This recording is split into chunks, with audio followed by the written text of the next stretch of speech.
Hey guys, welcome to the video. Today I'm just doing something that I've been meaning to do for a number of years, which is explain the title structure of my wrestling action figure pick fed DSW, because it can be a little bit confusing and there is definitely way too much going on. So let's get into it. We'll start right off at the top. Straight off the bat with the stuff that is a little bit confusing, we have the DSW Undisputed Championship. So the Undisputed Champion, who is Steve Austin, is the champion of the entire company of all three brands, the Legends brand, the SHA brand, and the Iron brand. Technically, anyone from any brand can fight for it, and technically it can be taken to any brand depending on who holds it. But generally speaking, it tends to stay on Iron, which is the main brand. However, the reason it's confusing is that it is also separate to the branded titles. So technically, the Undisputed title is the only world championship in the whole thing. The Undisputed Champion sits on the top of each brand above the brand champion. So it's not really that confusing once you know what's going on, but it is definitely a little bit different. And outside looking in, if you were a new person watching DSW that didn't have that explained to you, it would be a bit confusing. In addition to this, it also contributes to a glaring issue in my pick fed, or stop motion fed, whatever you want to call it, which is the amount of belts in it, particularly the amount of belts near the top. You know, 3 brands and then a world champion.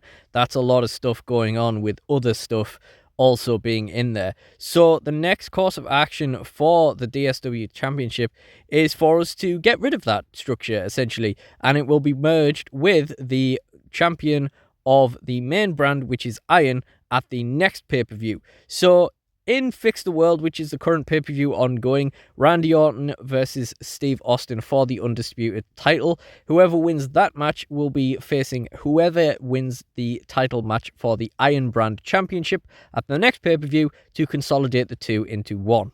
So next we take a step down the pyramid into the branded titles, and first of all the Iron Brand Championship, which, as I say, is the main brand. So a fun fact for you guys who have chosen to watch this video, this is also the first appearance of this Shawn Michaels figure in DSW. I was using a different one previously.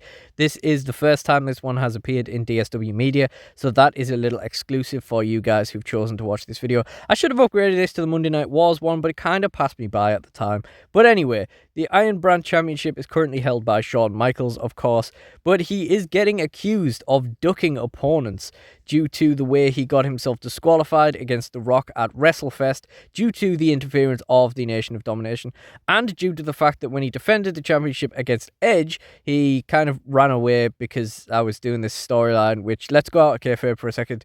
It was a whole storyline about like a demonic ghost thing, and when I resurrected the pick fed, I really just couldn't be bothered with it, so I just killed it dead. So that was the whole thing going on there. So the Brood, to get revenge for Shawn Michaels kind of refusing to fight Edge at Halloween Havoc, was also attacking him after he got disqualified against The Rock at WrestleFest, and that led to Shawn Michaels calling Edge out at the WrestleFest Fallout show, but disregarding The Rock, who, you know, the Nation had kind of decided that they would get involved in his match. In the first part of Fix the World, the Nation of Domination also disregard The Rock wanting to have a rematch, saying that they have other business which is more important. And that's how we managed to sidestep doing a triple threat match. So we'll see how The Rock responds to that.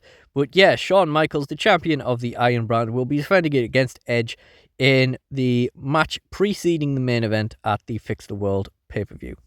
Next up, we have the Legends Brand Champion. Now, I definitely want to do away with this and was absolutely planning to until a friend suggested, when I mentioned like my NWA pick fed ages ago, he said he wanted to see the Iron Sheik coming out every week defending the Legends title and stuff. And I was like, you know what? That actually sounds kind of fun. Up until then, I was going to do away with the Legends title because, again, it's just another belt. And also, I don't really like the fact that the Legends is like a separate brand. It feels to me like something that, like, you know, if you're going to have all the Legends in one place, then fair enough, but don't call it Legends, because then it kind of like dates everything, and it's like, as opposed to the whole thing happening at the same time or anything like that, like that's the old Codge's home and everyone else is wrestling on the other brands. That might be the case, but, you know, don't call a spade a spade. So I had the plan of changing the Legends brand to being called Valor instead, and it's kind of just like an unwritten thing that it's Legends on there.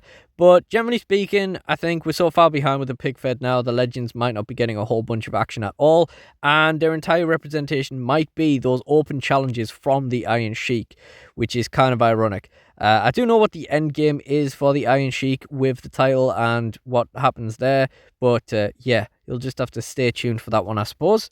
But the title probably will be done away with eventually, depending on whether the pig fed is picked up by then, and whether there is actually like space and time to do Legend stuff in addition to all the other stuff I want to do. But yeah, that's basically the whole thing with that is I don't really want the Legends. I don't want the Legends to be a brand anymore. And that I've felt that way for a number of years, but it kind of got kept by that one guy suggesting those Iron Sheik Open challenges. And to be honest, I've been having fun with those in the little pick fed things that I've done along the way. Iron Sheik is also the general manager of the Legends brand in a management structure, which is also a little bit confusing at the moment, but it will get explained in the next few shows. But yeah, the manager, who is also the champion, time for some power tripping. The final brand is SHA, which stands for Super Hardcore Anarchy, and as much as I kind of still like the name, I really don't like the abbreviation. Like, there's just no ring to it at all. I kind of wish I'd always called it SHAW, so you could just call it SHA, you know, Super Hardcore Anarchy Wrestling. But anyway, this is the hardcore brand, in case you hadn't kind of worked that one out. Currently held by Cactus Jack, and that was won off-screen. He recently defended his title against Jeff Hardy at WrestleFest, which I think was quite a fun match. But yeah, the progression of the SHA title has entirely been off screen. I don't think I've ever featured it on an animation before the match between Cactus Jack and Jeff Hardy. It was something that always just kind of got glossed over, I guess, in the massive gaps between DSW shows and stuff like that. And its entire history is unfilmed, really. So that's a real shame. I kind of want to change the name of this as well, or possibly do away with it altogether, but I don't really know. I like the idea of having a hardcore brand.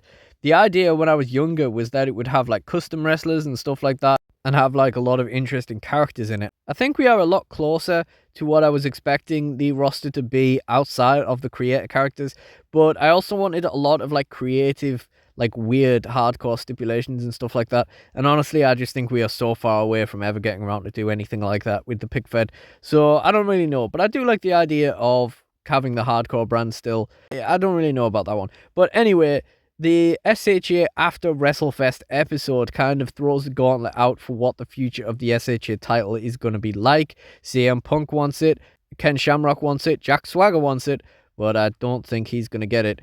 And then finally, at the end of the episode of SHA, Sting returns to throw his hat into the ring as well. So a lot of things heating up over there. With the SHA title being the Hardcore Brand Championship, it is contested under hardcore rules, although not 24/7 rules. And, I mean, it doesn't mean a match has to be hardcore, but it will be. The Women's Championship is also a bit confusing, at least if you watch through the DSW videos, purely because I wrote it out and then I've wrote it back in off screen. So at the time, there wasn't a lot of women's figures that I had, and I kind of regretted doing the matches that I did. They were just so awkward to use. But over the time where I've wrote it off on screen, where the despotical Russians in charge just kind of forced the title onto Lana instead, forced Beth Phoenix to drop the title, that was a whole thing to just kind of write out a women's division and not actually bother to do it at all and just blame the Russians for not wanting the women to be featured. But as things turned out, I ended up with more or less my dream roster of women's wrestling figures. So I wrote it back in when I wrote the Russians out, at least temporarily. And just off screen, they just gave the belt back to Beth Phoenix, and that's the story, and we're sticking to it. And we'll see some more women's action soon once I, pluck up the courage to animate stuff with them. I don't mind doing pick-fed stuff with them as much, but the animation is a pain. The Women's Championship is also a world title. It's just not one that features quite as much because the women's figures are so awkward and janky to use at times, but I'm hoping to feature them more in shows. And yeah, we'll see some action with that relatively soon as well. Into the mid-card titles, and right off the bat, again with a confusing one, we have the Heavyweight Championship. Because when I was a kid, and I stand by this, I didn't understand why the heavyweight championship title was still used when people like Rey Mysterio can win the championship and be the heavyweight champion. So in DSW, the heavyweight champion has always been the champion of the heavyweight class. You know, the equivalent to the light heavyweight or cruiserweight champion. Of course, the light heavyweight championship was dismissed, was disregarded by Kozlov at WrestleFest, who threw it in the bin as deciding that it was more trouble than it was worth while trying to determine who was going to be the new light heavyweight championship. That being said, the heavyweight championship is going to be removed for exactly the same reason. Like, it is just a bit confusing and there's a lot of belts going on, but I'm going to finish Wade Barrett's run, which is not even close to ending. I kind of regret linking him up with a belt that is probably going to be done away with, knowing that I intended to give him a really long title run. But quite frankly, there wasn't really two ways about it. Like, at the time, I just thought, oh, well, people will just have to get used to it. But at the end of the day, you know, you're outside looking in, you come in, you watch the video, you see Wade Barrett wearing the world title, the big gold. And it doesn't matter how many times I call it the Heavyweightclass Championship, you know, you just think it's the World Championship. So, yeah, that's the thing. That's on me, guys. A lot of these issues with titles are me trying to do things a little bit differently and then being punished for doing so. Wade defended the title against Scott Hall at the Resurrection Pickfed show, which was interrupted by members of the Nation, and he has just teamed up with Scott Hall to fight the members of the Nation in Part 1 of Fix the World. And outside of that, the Heavyweight Championship will continue to be a question of whether Wade Barrett's big mouth is writing checks that his fists can actually cash or not. The other mid-card championship is the European Championship, which is a bit more typical than the Heavyweight Class Championship, of course. It would be a bit more typical to have a US Championship or an Intercontinental Championship, but a European Championship has always been my favourite. And it also leans in with the Russian-led narrative of the Russians thinking that the US Championship is not something to be praised, and that the European Championship is more so what we should be looking at. To that end, the European Championship is technically the consolidation of all three of those belts into one. When Kozlov assumed power and decided to start getting rid of the participation medal championships, he decided to unify the US Championships, the Intercontinental Championship, and the European Championship, all of which ended up under the banner of Drew McIntyre, who was the current European champion, before they kind of forced the title off Drew because they didn't want him fighting for the tag championship at the same time, and he preferred to team up with his buddy Heath than to keep the European Championship and stay as a singles competitor. Steve Regal then won the tournament to determine a next champion, and he's been pretty much immovable ever since, although his quest to defend his title against an actual European person is still ongoing. The hardcore title is one that I wasn't planning to use until one day I realised, why wouldn't I use that? The whole thing, again, was just not wanting to have too many belts floating around. I felt like the SHA Championship was one thing and the Hardcore Championship was another. But the fundamental fact is, I fucking love the Hardcore title belt. And giving me the opportunity to just do daft little Hardcore segments and 24/7 segments and stuff like that is definitely a means to be, like, accessible to animating stuff at any time. It's not really worked out as much as I might have hoped. It's not letting me filming a whole bunch of much, but it's definitely been fun doing the stuff I have done. And fundamentally, we're going to stick with it, because although the other belts can absolutely go over to the Hardcore brand as well, this is the only mid-card belt on the Hardcore brand right now, and it's a bit of fun. Like I say, maybe it hasn't led to me actually filming much more than I would have anyway, but it's always got the opportunity there for me to just get up one day and just fiddle about with some 24/7 Hardcore segment and just enjoy that as well. So I really question my own thinking in not including it in the first place. I didn't have a Hardcore belt when I rebooted DSW, and ultimately, I was trying to avoid having too many belts, but yeah. So the story that I went with to explain the sudden reappearance of the Hardcore Championship is that Spike Dudley was hiding in a military compound for 2 months, which would more or less cover 5 years of DSW content or lack thereof. And the title has to be defended in ring once every 2 months. So he came out, lost the title, and in the ensuing scrum, Terry Funk came away with it, and he has struggled to lose it since. And finally, we have the Tag Team Championships. Now, if I had overcooked my expectations for how big my Fed would have been, you know, when I was younger, in like the 2013 sort of era of planning things, where there would have been an IC title, a European title, a US Championship, an SHA Championship, a Legends Championship, a DSW Championship, an Iron Championship, so on and so forth, Hardcore Championship, all this other stuff. If I had overcooked my expectations with those things, then the tag division was definitely beyond, because there was going to be a tag division on both brands, and then just for a little bit of extra flavor, because it was a bit more of a unique idea back then, a trios tag team championship as well, which you know, I had read about in WCW and thought, hey, that's a good idea. Obviously now it's a bit less novel of an idea because AEW has done it and stuff like that, something you see a bit more often nowadays, and I'm happy to just let that one go because I think that was going to be a bit of a nightmare.